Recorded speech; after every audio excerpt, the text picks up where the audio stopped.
Hello అండి, అందరికీ నమస్కారం. శ్రీ విశ్వవసునామ సంవత్సరం ఉత్తరాయణం వసంత ఋతువు వైశాఖ మాసం శుక్లపక్షం ఈరోజు పాడ్యమి. ఇక సోమవారం భరణి నక్షత్రం. చాలా విశేషమైనటువంటి రోజు. ఈరోజు భరణి నక్షత్రం. ఈ భరణి నక్షత్రంలో జన్మిస్తే ధరణినైనా ఏలగరు అని ఒక సామెత కూడా ఉంటుంది. భరణి నక్షత్రం అంత శక్తియుతమైనటువంటి నక్షత్రం. కానీ భరణి నక్షత్రంలో జన్మిస్తే శుక్రదశలో ప్రారంభమవుతుంది. శుక్రుడు దైత్య గుణాలకి ఎక్కువ ఆకర్షిస్తారు.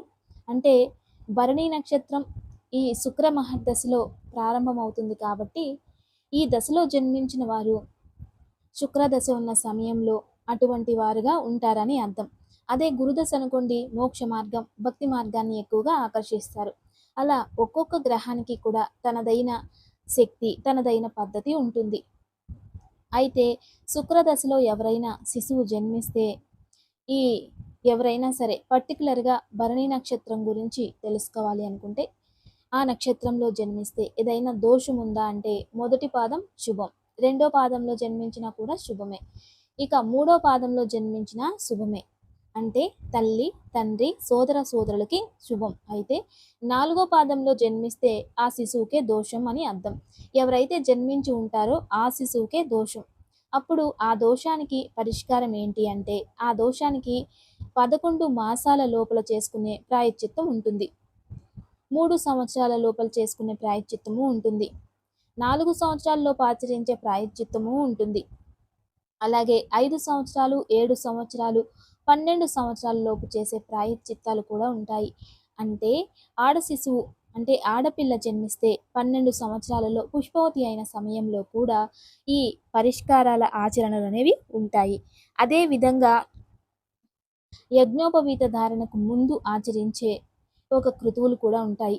అయితే 4, 3, 11 సంవత్సరాల్లో ఆచరించేవి ఆ శిశువుకి జన్మజాతకంలో దోషం ఉన్నప్పుడు ఆచరించాలి. అందువలన 11 మాసాల లోపలే ఆచరించడం మంచిది అని కొన్ని శాస్త్రాల్లో ఉన్నాయి. కానీ ఏ విధంగా ఆచరించాలి అని తెలిసిన వాళ్ళతో కలిసి ఆచరిస్తే అది మంచిది. చాలామందికి తెలియదు. అంటే చాలామందికి ఎలా ఉంటుంది అంటే యజ్ఞయాగాదులు ఆచరించడం తెలుస్తుంది, ప్రతిష్టాపనలు చేయడం తెలుస్తుంది, మరియు పెద్ద పెద్ద కృతువులను ఆచరించడం కూడా తెలుసు. కానీ పరిహారోక్తంగా ఆచరించే పూజలు చాలామందికి తక్కువగానే తెలుసు. ఏదైనా ఓపెనింగ్ సెరమనీ ఉందనుకోండి, దానికి వెళ్తారు. వెళ్ళి అక్కడ ఏం చేయాలి, వాస్తు హోమాలు చేయాలా, లక్ష్మీ గణపతి హోమం చేయాలా, ఇవన్నీ ఆచరించేస్తారు. సరే, విద్యా గణపతి హోమం ఎలా చేస్తారు, అలాగే బాల గణపతి హోమాన్ని ఎలా ఆచరిస్తారు, ఇవన్నీ ఉంటాయి.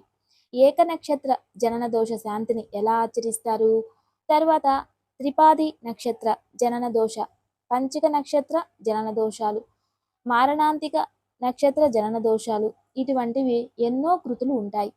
వాటిని ఎలా ఆచరిస్తారు, అవి కేవలం ఆచరణలో ఉన్నవి. కానీ అవి కనుమరుగైపోతూ పెద్ద పెద్ద పూజలకి, పెద్ద పెద్ద యజ్ఞాలకి, పెద్ద పెద్ద యాగాలకి ఆకర్షించి ఇటువంటి వాటిని మనం కొన్నిటిని మర్చిపోతూ ఉన్నాం. అందుకే గ్రహశాంతులు అనేవి చాలా విశేషం. అయితే ఇప్పుడు మేషరాశి ఉందనుకుందాం. ఎగ్జాంపుల్ భరణి నక్షత్రం. మేషరాశిలో ఆ ఒక శాంతిని ఆచరించేటప్పుడు వెండి అంటే వెండి ప్రమిదల్లోనే వెలిగించాలి. 3 ఒత్తులు వేసి వెలిగించాలి అని ఒక శాస్త్రం ఉంది. ఎర్రటి తామర పువ్వులతోనే పూజ చేయాలి అని ఉంది. అదే విధానంగా నవగ్రహాలలో ప్రతి గ్రహానికి కూడా తనదైన వర్ణము అంటే రక్తపు వర్ణము ఎటువంటి వర్ణం ఉందో ఆ వర్ణము అదే విధానంగా చతుస్ర బాణాకార మండలం, చతురస్రాకారం, త్రికోణాకారం, బాణాకారం ఏ ఆకారంలో యజ్ఞకుండలు పెట్టాలి, కుంభము అంటే కలశం, అది ఏ విధానంగా ఏ పాత్రతో పెట్టాలి, ఏ ధాన్యంతో పూజించాలి, ఎటువంటి నైవేద్యము, ఏ ఏ జప సంఖ్య, ఏ నామంతో ఆవాహన చేయాలి, ప్రతి రాశికి ప్రత్యేకంగా అనేది ఉంటుంది. వాటిని తెలిసిన వారితో మాత్రమే ఆచరిస్తే ఆ యొక్క ప్రతిఫలం అనేది వస్తుంది. అందుకే ఆచార్యులు అంటే ఆచరించే శక్తి ఉన్నవాళ్ళు ఆచార్యులు, ఆచరించేయగలవారు. అందుకే మనం ఎప్పుడు కూడా ఏదైనా ఎవరైనా గురువులు ఈ శాంతి చేసుకోండి అంటే ఖచ్చితంగా దాన్ని ఆచార్యులు ఆచరిస్తారు. గురువు సూచిస్తారంతే. బ్రహ్మ సూచన మాత్రమే. కానీ ఆచార్యులు ఆచరించాలి. కానీ సూచన మరియు ఆచార్యులు ఇద్దరూ ఒకటైతే ప్రతిఫలం ఉండదు. ఇది కూడా బాగా గమనించుకోవాలి, గుర్తుపెట్టుకోవాలి. అందుకోసమే కొన్ని కృతువులని సాంప్రదాయకంగా ఆచరించాలి. అంటే అటువంటి వాళ్ళు దొరకాలి అంటే కూడా చాలా కష్టం. అందుకే ఏదైతే మన ఇంటికి ప్రతి ఒక్క ఇంటికి కూడా ఒక పురోహితులు అంటే కుల పురోహితులు, కులాచార్యులు, కుల ఋత్వికులు అని ఉంటారు. ఇంతకు ముందు కాలంలో ఆస్థాన గురువులని ఉండేవారు. ప్రతి ఒక్క ఆస్థానానికి ఒక గురువులు ఏది ఉపదేశిస్తే దానికోసం ఆ పురోహితులు, ఇంకా ఆచార్యులు, ఆగమికులు వీళ్ళంతా వచ్చి దాన్ని ఆచరణ చేసేవారు. వీళ్ళు బ్రహ్మస్థానంలో కూర్చొని ఆ ఒక ఫలాన్ని ఎవరికి చెందాలో ఆ వృత్తిలో ఉండేవాళ్ళు కానీ వాళ్ళు ఆచరించేవారు కాదు. ఇవన్నీ ఉన్నాయి. ఈ కాలంలో ఏమైంది అంటే ఇప్పుడు మనం ఎక్కడైనా ఏదో ఒక సమస్య ఉంది అని ఎవరి దగ్గరకో వెళ్తాం. వెళ్ళినప్పుడు వాళ్ళు ఏం చేస్తారంటే ఈ పరిష్కారం చేసుకోండి. దీనికి ఇంత ఖర్చు అవుతుంది. ఇలా ఆచరించండి అని చెప్పి పంపిస్తారు. అప్పుడు ఆయనే పరిష్కారం చెప్పి ఆయనే ఆచరణ చేస్తే అంత బాగా అనిపించదు. ఇది అందరూ బాగా గమనించాలి. ఇక ఇప్పుడు శిశువు అలా దోషాలు ఉన్నప్పుడు ఏం చేయాలి? ఎటువంటి క్రతువులు ఆచరిస్తే దోషాలు పోతాయి? అందుకే గ్రహాచరణ చాలా విశేషం. ప్రతి ఒక్క గ్రహానికి తనదైన శక్తి ఉంటుంది. అలాగే ప్రతి నక్షత్రానికి తనదైన శక్తి ఉంటుంది. ఇప్పుడు ఇప్పుడు మనం తెలుసుకోవాలంటే సనాతన ధర్మంలో ప్రతిరోజు కూడా మనకి ఏంటంటే జ్యోతిష విభాగాన్ని పాటిస్తూ ఉంటాం. తారాబలం, చంద్రబలం, రాశి ఫలాలు ఇవన్నీ వింటూ ఉంటాం. అయితే చంద్రుడు ఒక నక్షత్రంలో 4 పాదాలలో ప్రయాణం చేస్తాడు. 4 పాదాలు అంటే 4 వ్యవస్థలు అని అర్థం. ఏది 4 వ్యవస్థలు? తూర్పు, పడమర, ఉత్తరం, దక్షిణం 4 వ్యవస్థలు అంటే వ్యక్తి యొక్క ఆరోగ్య వ్యవస్థ, లేదా ఆర్థిక వ్యవస్థ, లేదా కుటుంబ వ్యవస్థ, లేదా పేరు, ప్రతిష్ట, గుర్తింపు వ్యవస్థ. ఏంటి ఈ 4 వ్యవస్థలు అంటే అతనికి బాల్యం. బాల్యం అంటే చిన్నారులు, చిన్న వయసులో ఉన్నవారు. ఇక రెండో వ్యవస్థ అంటే యవ్వనం మరియు ఉద్యోగం. మూడో వ్యవస్థ అంటే వివాహం, సాంసారిక జీవితం. ఇక నాలుగో వ్యవస్థ అంటే వృద్ధాప్యం. అంటే 60 సంవత్సరాలు పైబడిన వారు. అంటే చిన్నారులు అంటే 20 సంవత్సరాల లోపల ఉన్నవారు, 20-40 సంవత్సరాలలో ఉన్నవారు, 40-60 సంవత్సరాల్లో ఉన్నవారు, 60 కన్నా అధికంగా ఈ 4 వ్యవస్థలు తీసుకుని ప్రతిరోజు రాశి ఫలాలు తెలియజేసేటప్పుడు చిన్నారులకి ఇలా ఉంటుంది, వీళ్ళకి ఇలా ఉంటుంది, వీళ్ళకి ఇలా ఉంటుంది అని మనం తెలుసుకుంటూ ఉంటాం. అలా 4 భాగాలుగా విభజించి ద్రవ్యము అంటే ఏ ఏ వయసులో ద్రవ్య రూపంగా వాళ్ళకి ఏముంటుంది? బాల్యం అంటే చిన్నారులు వాళ్ళకి ద్రవ్యం అంటే ఏంటి? అప్పుడంటే ఆరోగ్యమే ద్రవ్యం. ఆరోగ్యమే మహాభాగ్యం. చదివే పిల్లలకు ద్రవ్యం అంటే ఏంటి? ఎడ్యుకేషన్. అదే మధ్య వయసులో ఉన్న వాళ్ళకు ఉద్యోగమే ద్రవ్యం. అంత్యంలో ఉన్న వాళ్ళ ప్రశాంతతే ద్రవ్యం. అలా దాన్ని కరెక్ట్‌గా విభజించి ప్రతిరోజు రాశి ఫలాలు వచ్చేటప్పుడు దాన్ని మనం మన 4 భాగాలుగా విభజించి 4 విధాలుగా ఇలా ఉంటుంది అని తెలియచేసినప్పుడు దాన్ని మనకు అన్వయించుకుంటూ తెలుసుకుంటూ ఉంటాం. ఇక తర్వాత పూజలో ఏదైనా అంటే పూజా విభాగంలో ఉండేటప్పుడు పూజ చేసేటప్పుడు ఒక కొబ్బరికాయ కొడతాం. ఆ కొబ్బరికాయ మధ్యలో కరెక్ట్‌గా పగిలితే అంటే 2 చిప్పలు ఇలా మధ్య భాగంలో చక్కగా చూడ్డానికి గుండ్రంగా ఉంది అంటే శుభము అని అర్థం.